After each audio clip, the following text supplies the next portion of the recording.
The tripods, as seen in the BBC TV adaptation of The War of the Worlds, are quite unique and therefore somewhat interesting interpretations, both similar to what has come before, yet clearly quite different, such as in the way the Martians of this version transport themselves to the Earth. Instead of the traditional cylinder capsule shot from Mars, these ones come in giant balls. This eventually cracks, which was achieved by literally just having men inside shake the sphere until the outer layer fell off. In the show though, this was caused by the capsule underneath expanding, pushing its shell off. This reveals a smooth sphere covered in a black substance. I'm not quite sure what the purpose of this is exactly, but it's quite interesting the way it acts. When Astronomer Royal Stent touches it, it leaves an imprint of not just his hand, but his entire reflection onto its surface, in a kind of stasis, stuck in the pose he was in when he touched it, which remains like that until it begins to smear as the sphere starts to rotate, seemingly being representative of the unscrewing of the cylinder in the novel. This gets faster and faster as it begins to rise up until it reaches a certain height, and suddenly it begins shooting out invisible heat rays, and I personally really loved the effect of this. I feel like this portrayal is perhaps what I'd imagine what a heat ray would actually be like. The effect is lovely. It's oddly satisfying just seeing people pop as it lands on them, one by one, seemingly at random, although it's worth noting that the chief astronomer is the first person to be hit with this, with the arm on which his hand that he used to touch the black goo is on being the first part of his body to be set alight. Seems a bit too much of a coincidence to not be connected. So perhaps the sticky goo is flammable, or maybe, and this is just a theory I've literally just come up with while recording, maybe it like detects potential threats. It's a protective casing, like if someone touches it, it sort of highlights that person to be killed first because they've touched the capsule. It's like potentially putting it in danger maybe. It's really interesting how mysterious this material is in how it works, as the reflection effect is also later seen again in the second episode, after the artillery managed to destroy one of the floating spheres. The artilleryman picks up a piece of its debris, and yet again, even though the chunk that he's holding isn't now spinning itself, his captured reflection begins to smear on its surface as though it is turning. I presumed, judging by the initial instance, that the sphere's spinning was activated via physical contact, judging by the correlation in both instances of it being touched by someone and then immediately doing its thing with the reflection. But actually the sphere started spinning seemingly randomly in the second instance, before it was even attacked by the military. Maybe indicating that it somehow knew that this was about to happen and was preparing to defend itself.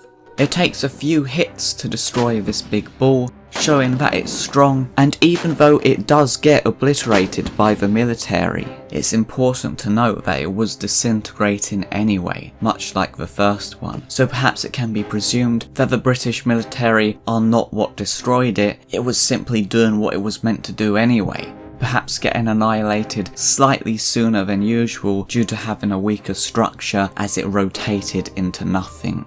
It's after the sphere disintegrates completely that the tripods begin to show up.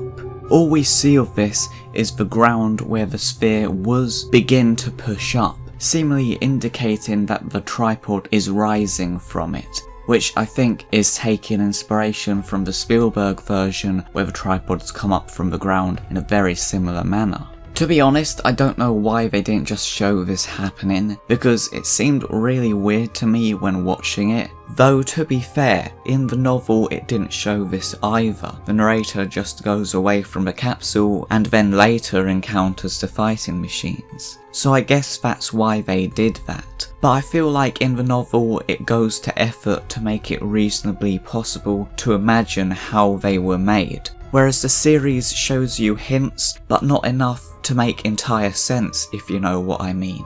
To quote the set designer, inside the sphere is the black and that's what's growing, that's what turns into a tripod. which I personally feel like is incredibly difficult to get from watching the show. This big ball floats up in the air, disintegrates itself, and then suddenly tripods start appearing. In what way does it turn into the tripod? Even though they're obviously connected, they feel like two unrelated events. Apparently this was kind of the point though, with the production team saying that even though the audience doesn't see and understand most of the way the Martian technology works, they did actually come up with and know how it works themselves, so they could do it properly. To quote them, "It's essential that you root your ideas in a way that even if the audience don't understand where they come from, or there are facets of the creature or the machine or Martian life that they don't see, you yourself and the storytellers and those involved in the story have to understand." If that's the case, I kind of wish they'd shown more of that instead of leaving the viewer as perplexed as they did. Even just because it would have been really interesting to see the logic that they came up with for it in action. Continuing on with what the designer was saying, how does the capsule deposit the mechanism into the earth? How does this material, this exoskeleton slowly form, and essentially the gestation period of the tripod underground that we never see?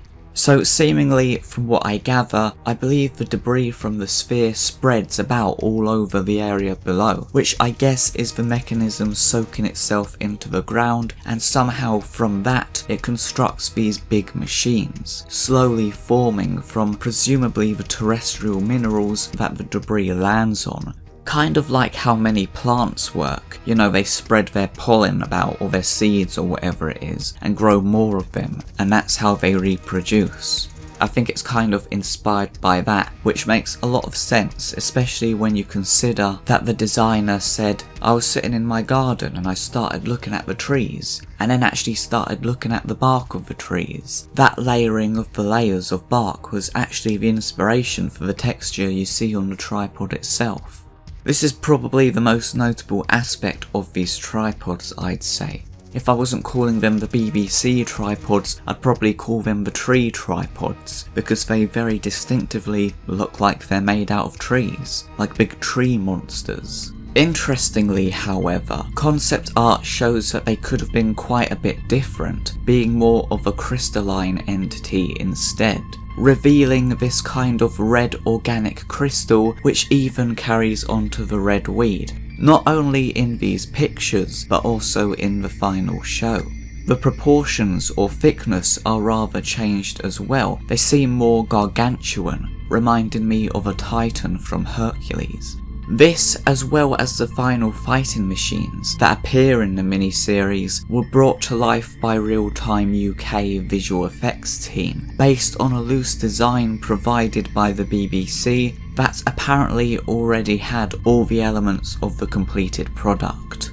As another member of the design team said, "The idea is that it's made with kind of this mineral material. It's not supposed to be steampunk, it's not made of metal, it's more similar to carbon or rock."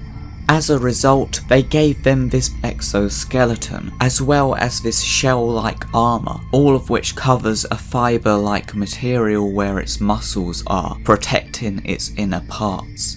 Interestingly, it's far more detailed than the viewer actually sees in the show. For example, I was always confused about how they grip on the ground exactly, considering they look like such stiff structures with very solid limbs, but the team actually worked out the logic for all that, with a whole biomechanical musculature of plates that push down, pushing into each other and splitting. In retrospect, I think this is actually quite a decent representation of how the narrator describes the Martians' devices in the book. Almost all the joints of the machinery present a complicated system of sliding parts, moving over small but beautifully curved friction bearings, and while upon this matter of detail, it is remarkable that the long leverages of their machines are in most cases actuated by a sort of sham musculature of the discs in an elastic sheath. These discs become polarized and drawn closely and powerfully together when traversed by a current of electricity. In this way, the curious parallelism to animal motions, which was so striking and disturbing to the human beholder, was attained.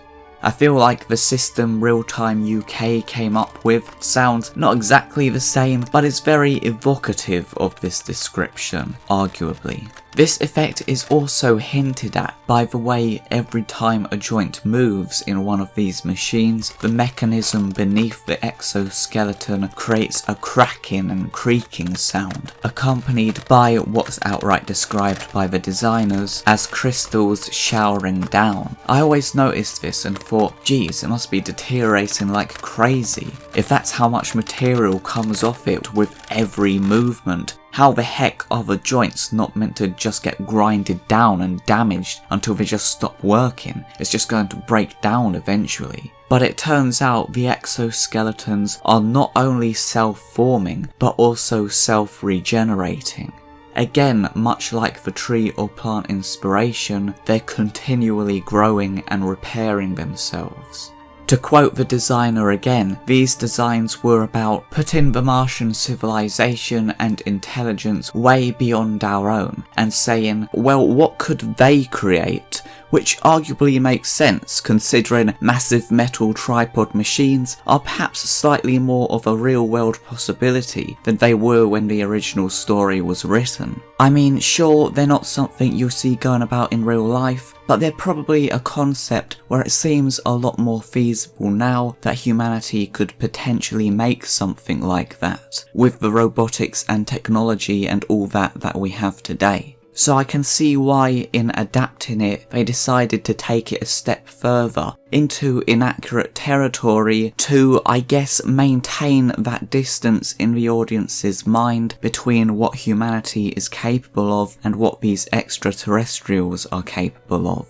Consequently, I take these structures as basically them suggesting that these aliens are so advanced that they have a mastery over the natural world in a way humans aren't anywhere close to having. They're able to use our own soil to form these gigantic, sophisticated monsters. It also made me wonder whether this idea of the tripods being made from the terrestrial material upon which their capsules spread their debris could potentially change depending on what specific material they happen to extract. For example, the cylinders, or balls rather, that we see in the show arrive in foresty areas, hence the tree-like texture. It can be presumed that the other tripods are the result of capsules landing in similar locations. But perhaps if it landed in a city, it would extract the concrete and we'd get a different design.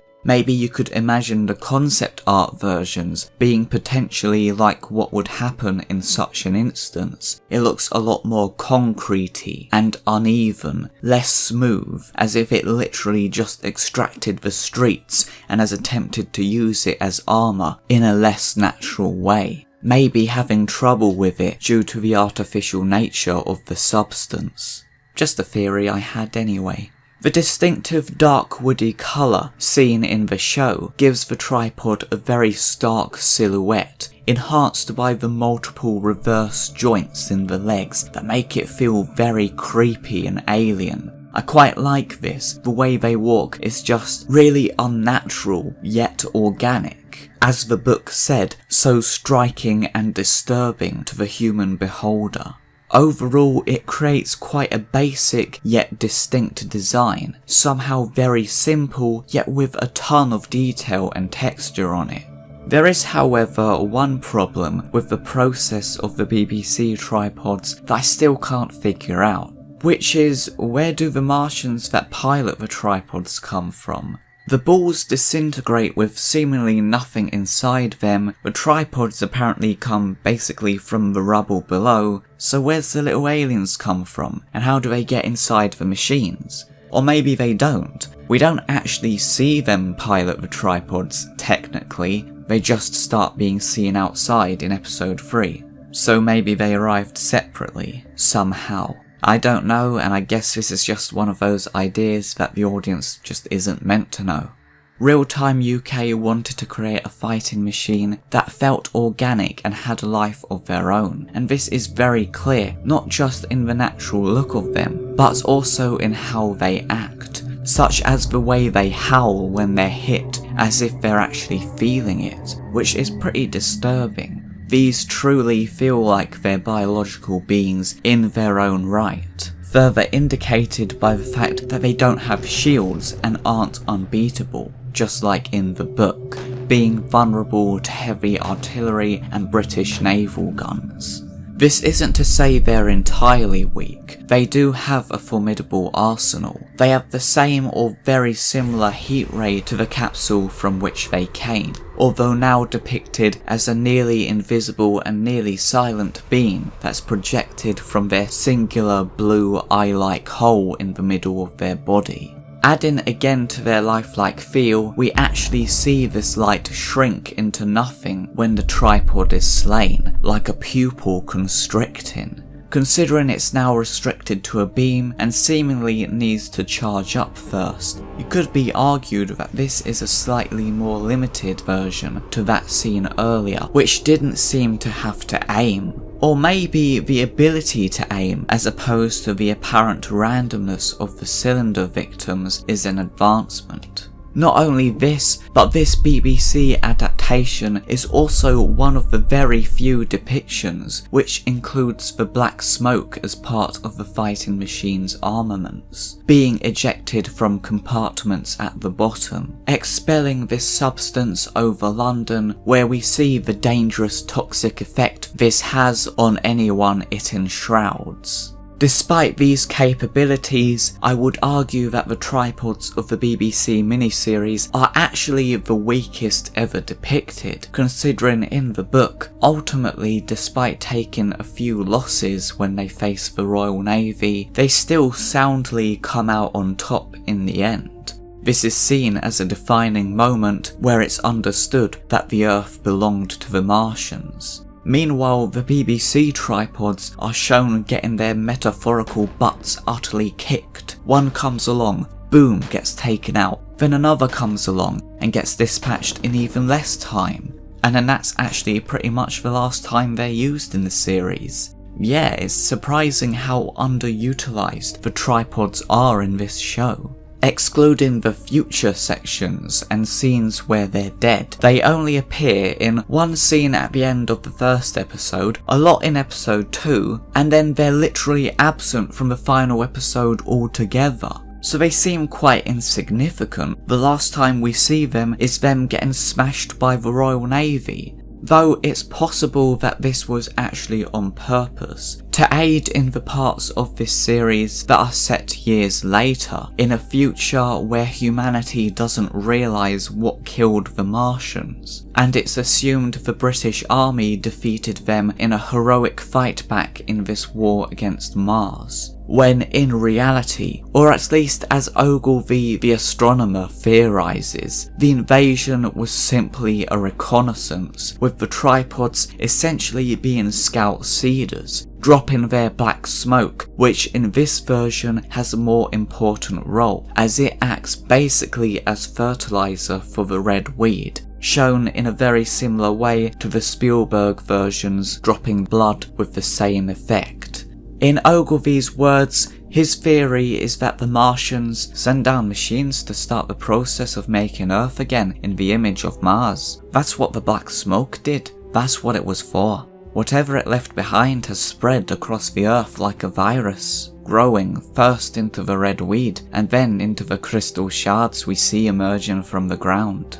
The purposes of this, according to him, is essentially to terraform the planet for themselves, while simultaneously causing the eradication of humanity with the devastating effects it's had on our society. As he says, harvests fail, the water's getting redder, babies aren't born. Unless we can think of something to stop this, this will not be our planet anymore.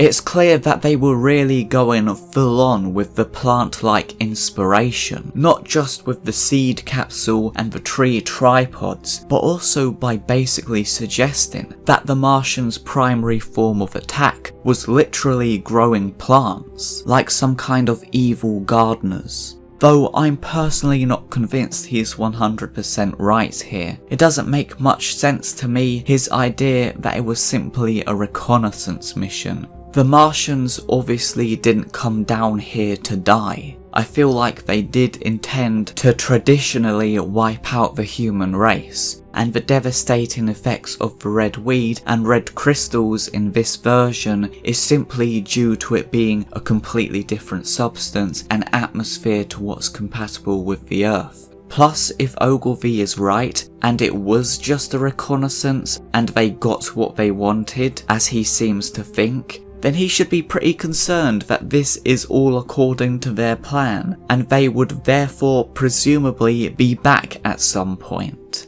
But I guess it is quite an interesting idea to think of them as purposefully polluting the planet so humans literally can't live on it anymore. The way it played out though just simply makes me think that this isn't entirely the case. If it was just the machines themselves, then maybe I could believe that, but because we actively see that the aliens somehow came down with them, it just doesn't add up to me. There's such an insidious nature to the BBC tripods, likely due to its simple and basic design that can be made with a few shapes, yet generates such a creepy and powerful silhouette, yet still feels very appropriate to the War of the Worlds.